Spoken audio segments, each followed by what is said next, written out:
সুলতার গল্পকথায় আপনাদের স্বাগত। আজকের গল্প পরশুরামের রচিত যদু ডাক্তারের পেশেন্ট। ক্যালকাটা ফিজিসার্জি ক্লাবের সাপ্তাহিক সান্ধ্য বৈঠক বসেছে। আজ বক্তৃতা দিলেন doctor Harish Chakladar, MD, LRCP, MRCS। মৃত্যুর লক্ষণ সম্বন্ধে তিনি অনেকক্ষণ ধরে অনেক কথা বললেন। 4-5 ঘন্টা শ্বাসরোধের পরেও আবার নিঃশ্বাস পড়ে। ফাঁসির পরেও অনেকক্ষণ হৃদস্পন্দন চলতে থাকে। 2 হাত 2 পা কাটা গেলেও এবং দেহের অর্ধেক রক্ত বেরিয়ে গেলেও মানুষ বাঁচতে পারে ইত্যাদি। অতএব রাইগার মর্টিস না হওয়া পর্যন্ত, অর্থাৎ দ্বিজেন্দ্রলাল রায়ের ভাষায় কুঁকড়ে আড়ষ্ট হয়ে না গেলে একেবারে নিঃসন্দেহ হওয়া যায় না। বক্তৃতা শেষ হলে যথারীতি ধন্যবাদ দেওয়া হলো। কেউ কেউ নানা রকম মন্তব্যও করলেন। বক্তার সহপাঠী ক্যাপ্টেন বেনি দত্ত বললেন, ওহে হরিশ, তুমি বড় হাতে রেখে বলেছ। আসল কথা হচ্ছে, ধর থেকে মুন্ডু আলাদা না হলে নিশ্চিত হওয়া যায় না। শিবপুরের দশরথ কুণ্ডুর কথা শোনোনি বুঝি? বুড়ো হার কঞ্জুস, অগাধ টাকা, মরবার নামটি নেই। ছেলে রামচাঁদ হতাশ হয়ে পড়ল। অবশেষে একদিন বুড়ো মুখ থুবড়ে পড়ে গেল। নিঃশ্বাস বন্ধ হলো, নাড়ি থামল, শরীর হিম হয়ে ছিটকে গেল। ডাক্তার বললে, আর ভাবনা নেই রামচাঁদ, তোমার বাবা নিতান্তই মরেছেন। রামচাঁদ ঘটা করে বাপকে ঘাটে নিয়ে গেল। বিস্তর চন্দন কাঠ দিয়ে চিতা সাজালে। তারপর যেমন খড়ের নুড়া জেলে মুখাগ্নি করতে যাবে, অমনি বুড়ো উঠে বসল। এসব কি বলেই ছেলের গালে এক চড়। সবাই ভয়ে পালালো। বুড়ো গটগট করে বাড়ি ফিরে এসে ঘটককে ডাকিয়ে এনে বললে, রেশমাকে ত্যায্য পুত্তুর করলুম, আমার জন্যে একটা পাত্রী দেখো। সভাপতি ডাক্তার যদুনন্দন গড়গড়ি একটা ইজি চেয়ারে শুয়ে নাক ডাকিয়ে ঘুমোচ্ছিলেন। এর বয়স এখন 90। শরীর ভালোই আছে, তবে কানে একটু কম শোনেন আর মাঝে মাঝে খেয়াল দেখে আবুল তাবুল বকেন। ইনি কোথায় ডাক্তারি শিখেছেন, কলকাতায় কি মুম্বাইয়ে কি রেঙ্গুনে, তা লোকে জানে না। কেউ বলে ইনি সেকেলে VLMS, কেউ বলে ওসব কিচ্ছু নন, ইনি হচ্ছেন খাঁটি হ্যামার ব্র্যান্ড, অর্থাৎ হাতুড়ে। নিন্দুকরা যাই বলুক, এককালে এর অসংখ্য পেশেন্ট ছিল। সাধারণ লোকে একে খুব বড় সার্জেন্ট মনে করত। প্রায় 25 বৎসর প্র্যাকটিস ছেড়ে দিয়ে ইনি এখন ধর্ম, কর্ম, সাধুসঙ্গ আর স্বাস্থ্য চর্চা নিয়ে দিন কাটাচ্ছেন। ক্লাবের বাড়িটি ইনিই করিয়ে দিয়েছেন। সেজন্য কৃতজ্ঞ সদস্যগণ একে আজীবন সভাপতি নির্বাচিত করেছেন। সকলেই একে শ্রদ্ধা করেন, আবার আড়ালে ঠাট্টাও করেন। হাসির শব্দে ডাক্তার যদু গড়গড়ির ঘুম ভেঙে গেল। মিটমিট করে তাকিয়ে প্রশ্ন করলেন, ব্যাপারটা কি? হরিশ চাকলাদার বললেন, আগে বেনি বলছে ধর থেকে মুন্ডু আলাদা না হলে মৃত্যু সম্বন্ধে নিশ্চিত হওয়া যায় না। যদু ডাক্তার বললেন, এই বেনিটা চিরকেলে মুখ্য। বিলেত থেকে ফিরে এসে মনে করেছে ও সব জানতা হয়ে গেছে। জীবন মৃত্যুর তুমি কতটুকু জানো হে ছোকরা? ক্যাপ্টেন বেনি দত্ত ছোকরা নন, বয়স 40 পেরিয়েছে। হাত জোর করে বললেন, কিছুই জানি না স্যার, আমি তামাশা করে বলেছিলুম। তামাশা? মরণ বাঁচন নিয়ে তামাশা? যদু ডাক্তার চিরকালই দুর্মুখ। তার অত পসার হওয়ার এও একটা কারণ। লোকে মনে করত রোগী আর তার আত্মীয়দের যে ডাক্তার বেপরোয়া ধমক দেয় সে সাক্ষাৎ ধনন্তরী। বয়স বৃদ্ধির ফলে তার মেজাজ আরো খিটখিটে হয়েছে, কিন্তু তার কটু বাক্যে কেউ রাগ করে না। তাকে শান্ত করবার জন্য ডাক্তার অশ্বিনী কুমার সেন MBBS, কবিরত্ন বৈদ্যশাস্ত্রী বললেন, স্যার, আজকের সাবজেক্ট সম্বন্ধে আপনি কিছু বলুন। যদু ডাক্তার বললেন, আমার কথা তোমরা বিশ্বাস করবে কেন? আমার তো এখন ডোটেজ, যাকে বলে ভীমরতি। অশ্বিনী সেন বললেন, সে তো মহাভাগ্যের কথা। ৭৭ বৎসরের সপ্তম মাসের সপ্তম রাত্রির নাম ভীমরথী। আপনি তা বহুকাল পার হয়েছেন। আমাদের শাস্ত্রে বলে, এই দুস্তরা রাত্রি অতিক্রম করে যিনি বেঁচে থাকেন তার প্রতিদিনই যজ্ঞ, তার চলা ফেরা বিষ্ণু প্রদক্ষিণের সমান। তাঁর বাক্যই মন্ত্র, নিদ্রাই ধ্যান। যে অন্ন খান তাই সুধা। আপনার কথা বিশ্বাস করব না, সে কি একটা কথা হলো? কিন্তু ওই বেনি কাঁপতেন, ও বিশ্বাস করবে? বেনি দত্ত আবার হাত জোর করে বললেন, নিশ্চয়ই করব স্যার, যা বলবেন তা বেদ বাক্য বলে মেনে নেব। যদু ডাক্তার প্রসন্ন হয়ে বললেন, নেহাত যদি শুনতে চাও তো শোনো, কিন্তু তোমরা হয়তো ভয় পাবে। বেনি দত্ত বললেন, যদি ভুতুড়ে কাণ্ড না হয় তবে ভয় পাবো কেন স্যার? না না, ভুতুড়ে নয়, কিন্তু যে কেস হিস্ট্রি বলছি তা অতি ভীষণ। অথচ এতে শুধু সার্জারির ক্লাইম্যাক্স নয়, প্রেমেরও পরাকাষ্ঠা পাবে। বাহ, বিভীষিকা, সার্জারি আর প্রেম, এর চাইতে ভালো কম্বিনেশন হতেই পারে না। আপনি আরম্ভ করুন স্যার, আমরা শুনবার জন্য ছটফট করছি। ডাক্তার যদুনন্দন গড়গড়ি বলতে লাগলেন, প্রায় ৩৫ বছর আগেকার কথা। তখন তোমাদের সালফা পেনিসিলিন আর স্ট্রেপোক্লোরোনা টেরো কি বলে গিয়ে এসব রেওয়াজ হয়নি। কারো বাড়িতে অপারেশন হলে আয়োডোফর্মের খোসবায় পাড়া শুদ্ধ মাত হয়ে যেত। লোকে বুঝতো, হ্যাঁ, চিকিৎসা হচ্ছে বটে। আমি তখন কালীঘাটে বাস করতুম। আমার বাড়ির কাছে এক তান্ত্রিক সিদ্ধ পুরুষ থাকতেন, নাম বিছড়ানন্দ। তিনি কামরূপ, কামাখ্যায় আর তিব্বতে বহু বৎসর সাধনা করেছিলেন। ভক্তরা তাকে বিঘোর বাবা বা শুধু বাবা ঠাকুর বলতো। বয়স ৬০-৬৫, লম্বা চওড়া চেহারা, ঘোর কালো রং, এক মুখ দাড়ি গোঁফ, দেখলেই ভক্তিতে মাথা নিচু হয়ে আসে। আমি তার কার্বঙ্কল অপারেশন করেছিলাম। একটু চাঙ্গা হওয়ার পর এক গোছা নোট আমার হাতে দেবার চেষ্টা করলেন। হাত টেনে নিয়ে আমি বললুম, করেন কি? আপনার কাছে কি আমি ফি নিতে পারি? বিঘোর বাবা একটু হেসে বললেন, তুমি না নিলেও ও টাকা তোমার হয়ে গেছে। কথাটার মানে তখন বুঝতে পারিনি। তাকে নমস্কার করে বিদায় নিলুম। বাড়ি ফিরে এসে পকেটে হাত দিয়ে দেখি একটা ভূর্জপত্রের মোড়কে 10টা গিনি রয়েছে।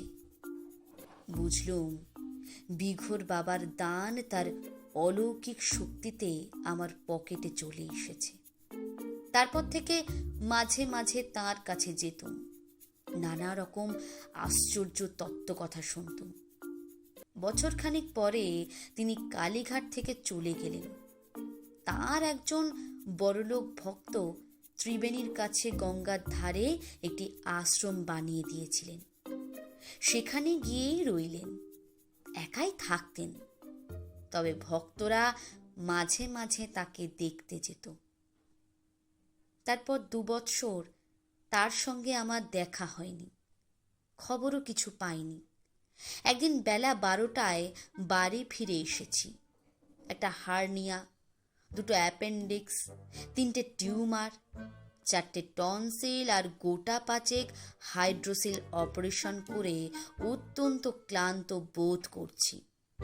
নাওয়া খাওয়ার পর স্ত্রীকে বললুম, আমি বিকেল 4টে পর্যন্ত ঘুমোবো, খবরদার কেউ যেন না ডাকে। কিন্তু ঘুমোবার জোকি। ঘণ্টাখানিক পরেই ঠেলা দিয়ে গিন্নি বললেন, ও গো শুনছো, জরুরি তার এসেছে। বললুম, ছিঁড়ে ফেলে দাও। গিন্নি বললেন, এই যে বিঘোর বাবার তার। অগত্যা টেলিগ্রামটা পড়তে হয়।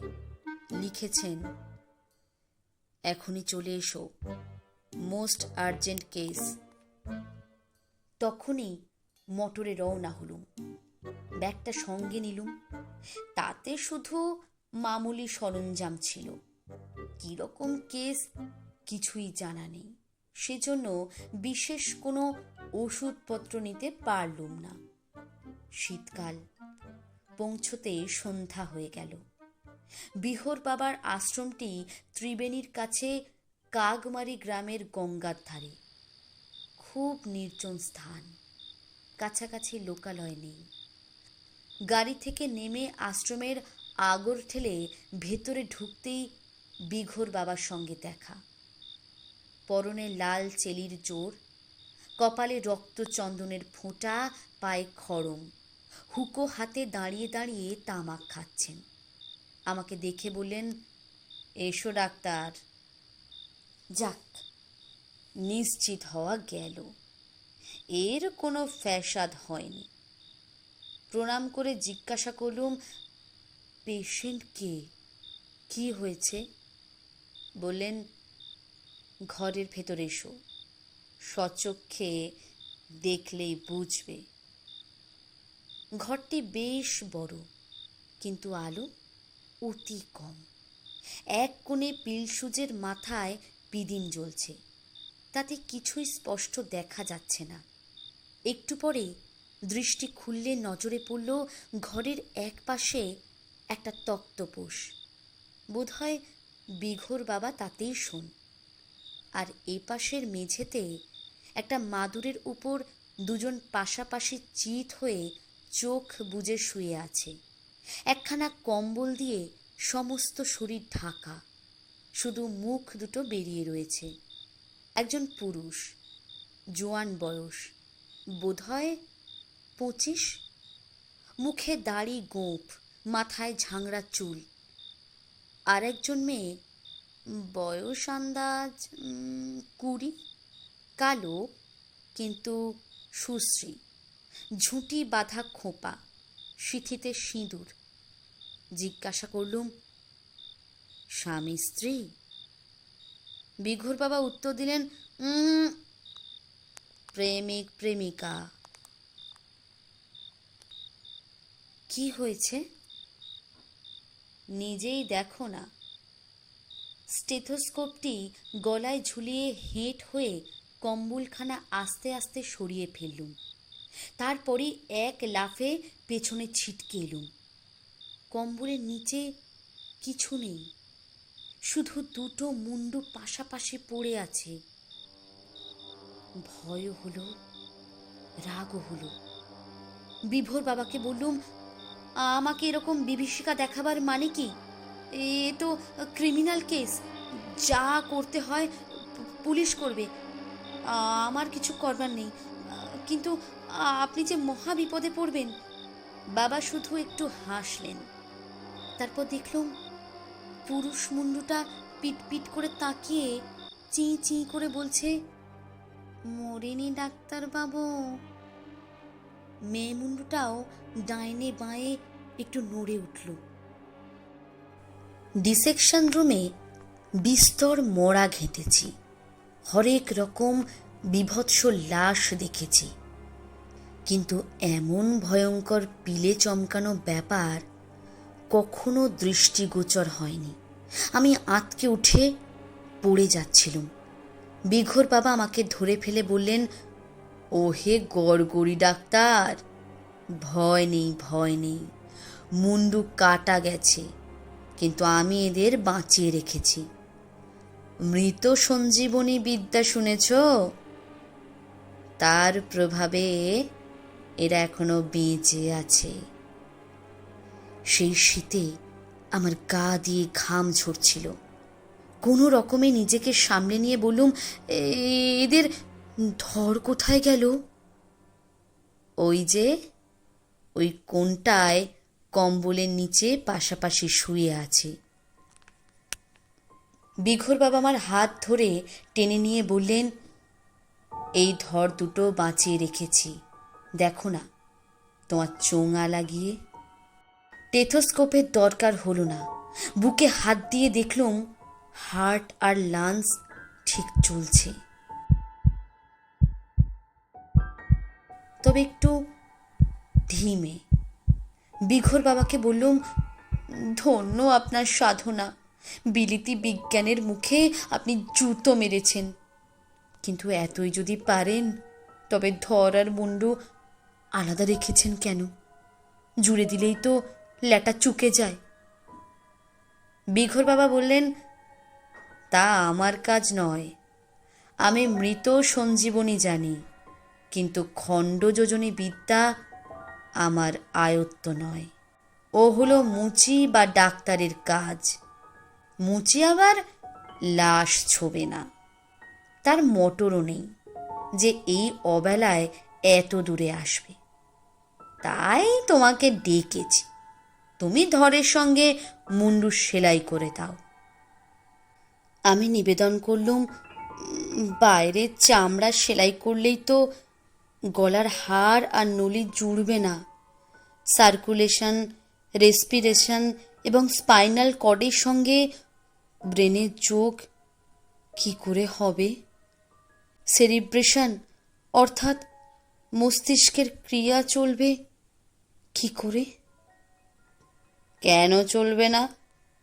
দুই ভুরুর মধ্যে আজ্ঞাচক্র ঘুরছে, তাতেই পঞ্চেন্দ্রিয় আর মনের ক্রিয়া চলছে। কাটা মুন্ডু কথা কয়েছে, তা তো তুমি সকর্ণে শুনেছ। কোনো চিন্তা নেই, তুমি সেলাই করে ফেলো। আমি বললুম, সেলাইয়ের উপযুক্ত বাঁকা ছুঁচ আর ক্যাটগর্ত আমার সঙ্গে নেই, আর সেপসিস অর্থাৎ পচ বন্ধ করব কি করে? তোমাকে একটা গুণ ছুঁচ আর সুতলি দড়ি দিচ্ছি, পচবার ভয় নেই। দেখছ না কাটা জায়গায় গঙ্গা মৃত্তিকা লেপন করে দিয়েছি, ওই কাদা শুদ্ধ সেলাই করে দাও। বড়ই মুশকিলে পড়া গেল। আয়োজন কিছুই নেই, অ্যাসিস্ট্যান্ট নেই, নার্স নেই, অপারেশন টেবিল নেই, আলো পর্যন্ত নেই। অথচ বিঘোরানন্দ আমাকে এমন সার্জারি করতে বলছেন যা কোশমিনকালে কোথাও হয়নি। ক্যাপ্টেন বেনি দত্ত বললেন, হয়েছিল স্যার, গজানন গণেশ আর অজানন দক্ষ। আরে তারা তো হলেন দেবতা। আচ্ছা বেনি, আজকাল বড় অপারেশনের আগে তোমরা নাকি হরেক রকম টেস্ট করাও? আগে হ্যাঁ, ওই blood pressure, blood count, blood sugar, X-ray photo, cardiogram প্রভৃতি মামুলি রুটিন টেস্ট তো আছেই। তাছাড়া non protein nitrogen, total heavy hydrogen, body ফ্যাটের আয়োডিন ভ্যালু, হাড়ের ইলাস্টিসিটি, দাঁতের রেডিও অ্যাক্টিভিটি, চামড়ার স্পেকট্রোগ্রাম এসবও দেখার দরকার। অধিকন্ত রোগী আর তার আত্মীয়দের ইন্টেলিজেন্স কোশন টেস্ট করালে খুব ভালো হয়। শাঁসালো পেশেন্টে হলে অত্যন্ত 20 জন স্পেশালিস্টের রিপোর্ট নেওয়া চাই। আর গরিব পেশেন্টকে বলে দিই, উঁচু দরের চিকিৎসা তোমার দ্বারা সাধ্য নয় বাবু, দাতব্য হোমিওপ্যাথিক খাও গিয়ে, না হয় 5 শিকের মাদুলি ধারণ করো। যদু ডাক্তার বললেন, আমাদের আমলে অত সব ছিল না। জীব আর নাড়ি, থার্মোমিটার আর স্টেথোস্কোপ, এতেই যা করে। আর এই 2 পেশেন্টের তো চূড়ান্ত অপারেশন মুন্ডুচ্ছেদ আগেই হয়ে গেছে, এখন টেস্ট করা বৃথা। যাক, তারপর যা হয়েছিল শোনো। আমাকে দ্বিধাগ্রস্ত দেখে বিঘোরানন্দ আমার কাঁধে হাত দিয়ে বললেন, অত মাথা ঘামিও না ডাক্তার, শুধু সেলাই করে দাও, বাকিটুকু কুলকুণ্ডলিনী নিজেই করে নেবেন। আমি বললুম, বাবা ঠাকুর, ধরের সঙ্গে মুন্ডু সেলাই করা সার্জেনের কাজ নয়, থিয়েটারের মতো মুস্তাফার কাজ।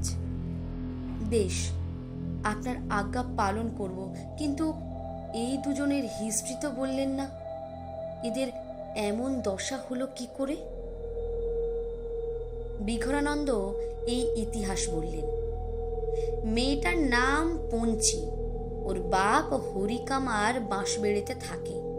পঞ্চির বিয়ে হয়েছে এই কাগমারি গ্রামের রমাকান্ত কামারের সঙ্গে। রমাকান্ত লোকটা অতি দুর্দান্ত, দেখতে জমদূতের মতো, বদরাগী আর মাতাল। সে জমিদার বাড়িতে প্রতি বৎসর নবমী পুজোয় 108টা পাঁঠা, 10টা ভেড়া আর গোটা 2 মোষ এনে এক কোপে কাটে। পঞ্চি তাকে বিয়ে করতে চায়নি, তার বাপ টাকার লোভে জোর করে বিয়ে দিয়েছে। রমাকান্ত বজ্জাত হলেও আমাকে খুব ভক্তি করে, আমার অনেক ফরমাশও খাটে। সে পঞ্চির ওপর অকথ্য অত্যাচার করত, আমি ধমক দিয়েও কিছু করতে পারিনি। এরকম ক্ষেত্রে যেমন হয়ে থাকে তাই হলো। ওই যে পুরুষটার মুন্ডু দেখছ, ওর নাম জটিরাম বৈরাগী। তোর দেশের লোক নয় রে পঞ্চি।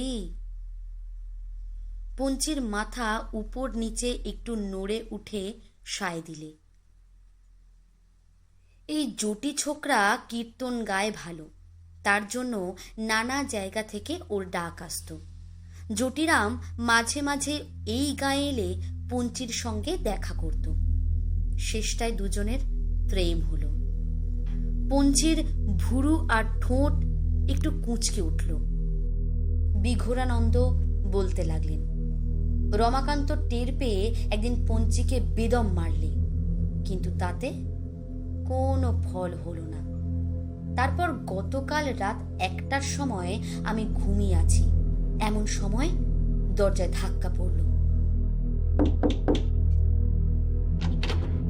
উঠে দরজা খুলে দেখি রামদা হাতে রমাকান্ত আমার পায়ে পড়ে কাঁদতে কাঁদতে বলল, সর্বনাশ করেছি বাবা ঠাকুর, এক কোপে 2টো সাবার করেছি, বাঁচান আমাকে।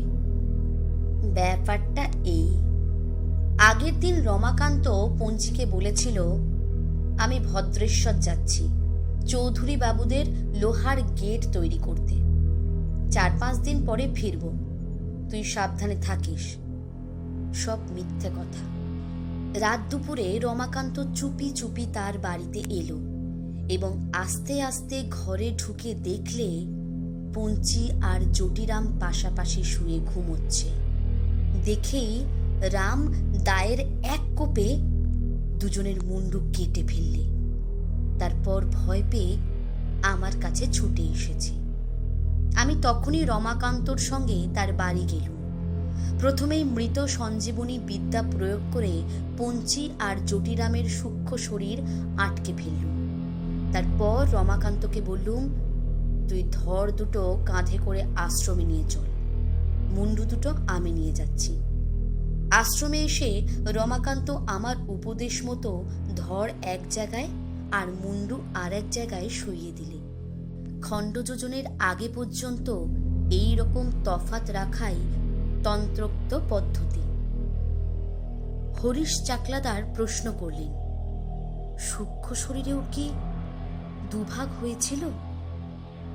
মুন্ডু আর ধর দুটোই আলাদা হয়ে বেঁচে রইল কি করে? যদু গড়গড়ি বললেন, তোমরা দেখছি কিছুই জানো না। সূক্ষ্ম শরীর ভাগ হয় না। নৈনাং ছিদ্দন্তি সন্ত্রাণী। তার অ্যানাটমি অন্যরকম, কতকটা অ্যামিবার মতন, কিন্তু ঢের বেশি ইলাস্টিক। ধর আর মুন্ডু তফাতে থাকলেও সূক্ষ্ম শরীর চিটে গুড়ের মতো বেড়ে গিয়ে দুটোতেই ভর করতে পারে। তারপর বিঘোর বাবা যা বলেছিলেন শোনো। রমাকান্ত আবার আমার পায়ে পড়ে বললে, দোহাই বাবা ঠাকুর, ফাঁসি যেতে পারবো না, আমাকে বাঁচান। আমি বললুম, তুই এক্ষুনি তোর বাড়ি গিয়ে সব রক্ত ধুয়ে সাফ করে ফেলবি, তোর রামদা গঙ্গায় ফেলে দিবি, তারপর গায়েব হয়ে থাকবি। 1 বৎসর পরে গায়ে ফিরতে পারিস। রমাকান্ত বললে, কিন্তু লাশের গতি কি করবেন? পুলিশ টের পেলেই তদারক করতে আসবে, আপনাকে আসামি বলে চালান দেবে। আমি বললুম, তোকে তা ভাবতে হবে না, যা বলছি তাই করবি। রমাকান্ত যে আজ্ঞে বলে চলে গেল। আমার সেই টেলিগ্রাম পেয়ে তুমি এসেছ। এখন আর দেরি নয়, রাত 8টায় অশ্লেষা পড়বে, তার আগেই সেলাই করে ফেলো, নইলে জোড়া লাগবে না। গুণ ছুঁচ আর সুতুলি নিয়ে আমি সেলাই করতে যাচ্ছি। এমন সময় দেখলুম মুন্ডু দুটো ফিস ফিস করে আপোষের মধ্যে কথা বলছে। ক্রমশ পঞ্চির কণ্ঠস্বর চড়া হয়ে উঠল। বিঘোর বাবা ধমক দিয়ে বললেন, এই পঞ্চি, চেঁচাসনি। আরে যা, এখনো ঘাড়ের ওপর মুন্ডু বসেনি, এর মধ্যেই গলাবাজি শুরু করেছে। পঞ্চি ডাকল, অ বাবা ঠাকুর, একবারটি শুনুন তো। বিঘোর বাবা উবু হয়ে অনেকক্ষণ ধরে কান পেতে পঞ্চি আর জটিরামের কথা শুনলেন। তারপর আমাকে বললেন, ওহে ডাক্তার, এরা বলছে যে জটির ধরে পঞ্চির মুন্ডু আর পঞ্চির ধরে জটির মুন্ডু লাগাতে হবে। আমিও ভেবে দেখলুম এই ব্যবস্থাই ভালো। স্তম্ভিত হয়ে আমি বললুম, এ কিরকম কথা বাবা ঠাকুর? মুন্ডু বদল হতেই পারে না, ভিয়েনা কনভেনশনে তার কোনো স্যাংশন নেই। এরকম অপারেশন মোটেই এথিক্যাল নয়, আমাদের প্রফেশনাল কোডের একদম বাইরে। বিঘোর বাবা বললেন, আরে রাখো তো তোমার কোড। পঞ্চি যদি নিজের ধর আর মুন্ডু নিয়ে বেঁচে ওঠে, তবে যে আবার রমাকান্তর কবলে পড়বে। মুন্ডু বদল করলে এদের নব কলেবর হবে, কোনো গোলযোগের ভয় থাকবে না। আর একটা মস্ত লাভ এই হবে যে কখনো এদের ছাড়াছাড়ি হবে না। জটিরাম যদি আগে মরে, তবে তার ধর নিয়ে পঞ্চির মুন্ডু বেঁচে থাকবে। পঞ্চি যদি আগে মরে, তবে তার ধরটা জটির মুন্ডু নিয়ে বেঁচে থাকবে। এই পঞ্চিটা অত্যন্ত চালাক, এর মাথা থেকেই এই বুদ্ধি বেরিয়েছে। জটিরাম হচ্ছে হাঁদারাম। কালই আমি ভৈরব মতে এদের বিয়ে দেব, আমার আশ্রমেই এরা বাস করবে। আমি প্রশ্ন করলুম, ধর আর মুন্ডু বদল হলে কে পঞ্চি কে জটিরাম তা স্থির হবে কি করে? বিঘোর বাবা বললেন, মাথা হলো উত্তমাঙ্গ, মাথা অনুসারেই লোকের নাম হয়, ধর জারি হোক। ক্যাপ্টেন বেনিদত্ত জনান্তিকে বললেন, কিন্তু গণেশ আর দক্ষের বেলায় তা হয়নি। যদু ডাক্তার বললেন, এরপর আর আপত্তি চলে না। অগত্যা খণ্ড যোজনের জন্য প্রস্তুত হলুম। অ্যানাস্থেটিক দরকার হলো না, বিহর বাবা মাথায় আর গলায় হাত বুলিয়ে অসাড় করে দিলেন, কিন্তু ভোঁতা গুঞ্চুঁচ আর খসখসে পাটের সুতলি দিয়ে চামড়া ফোঁড়া গেল না। বিঘোর বাবা বললেন, এই পিদিম থেকে রেডির তেল নিয়ে ছুঁচ আর সুতোয় বেশ করে মাখিয়ে নাও। তাই নিলুম। লুব্রিকেট করার পর কাজ সহজ হলো। আধ ঘন্টার মধ্যে মুন্ডুর সঙ্গে ধর সেলাই করে ফেললুম। তারপর বিঘোর বাবাকে বললুম, এখন এদের শরীরে কিছু তাজা রক্ত পুড়ে দেওয়া দরকার। অভাবে 500 সিসি গ্লুকোজ স্যালাইন, কিন্তু এই পাড় গায়ে জোগাড় হবে কি করে? যদি নেহাতি বেঁচে থাকে তবে এরপর কিছুদিন লিভার এক্সট্র্যাক্ট, ব্লস পিল আর ভিগান রাজেন খাওয়াতে হবে, নইলে গায়ে জোর পাবে না। বিঘোর বাবা বললেন, ওসব ছাই ভস্য চলবে না বাপু। এখন এরা সমস্ত রাত ঘুমোবে। কাল সকালে জেগে উঠলে ঝোলা গুড় দিয়ে খানকতক রুটি পথ্য করবে। তারপর বেলা হলে পঞ্চি ভাত চড়িয়ে দেবে আর লঙ্কা বাটা দিয়ে কাঁকড়া চচ্চড়ি রাঁধবে। তাতেই বলবান হবে। জটিরাম আবার গাঁজা খায়। নয় রে জোটে?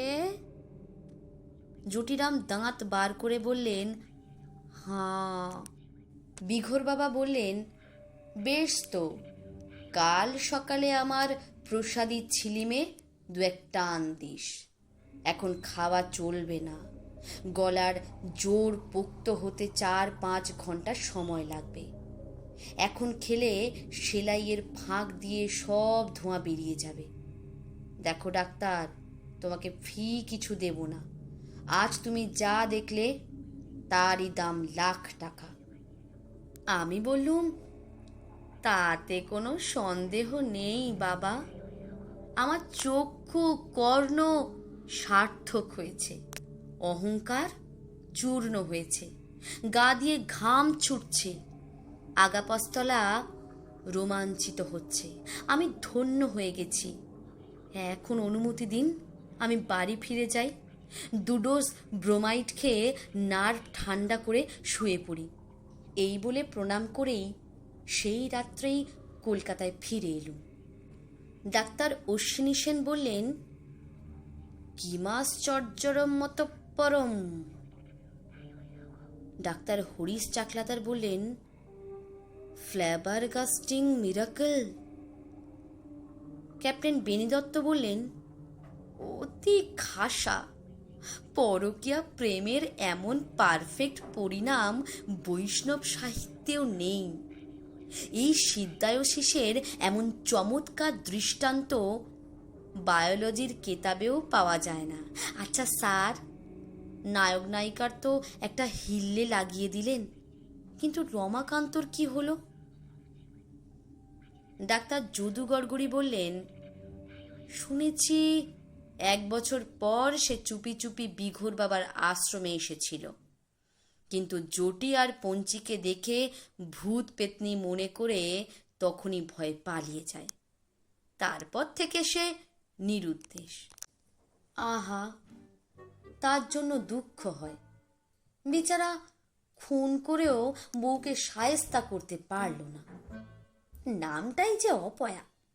ডাইনে বাঁয়ে যেদিক থেকে পড়ুন পাবেন রমাকান্ত কামার। আমাদের সুবল বসুও তার দুমুখ নামের জন্য উন্নতি করতে পারছেন না। আচ্ছা, তারপর আর কখনো আপনি পঞ্চি আর জটিরামকে দেখেছিলেন? দেখেছিলুম। 2 বছর পরে বিঘোর বাবা চিঠি লিখলেন, মাঘ সংক্রান্তির দিন জটি পঞ্চির ছেলের অন্নপ্রাশন, তুমি অবশ্যই আসবে। বাবার যখন আদেশ তখন যেতেই হলো। কি দেখলেন গিয়ে? দেখলুম বিঘোর বাবা ঠিক আগের মতন লাল চেলির জোর পরে দাঁড়িয়ে হুঁকো টানছেন। পঞ্চি তার মাস্কিউলার মন্দা হাতে একটা মস্ত কুড়ুল নিয়ে কাঠ চালা করছে। জটিরাম রোয়াকে বসে একটা পিঁড়িতে আলপনা দিচ্ছে আর তার কোলের ছেলেকে মাই খাওয়াচ্ছে।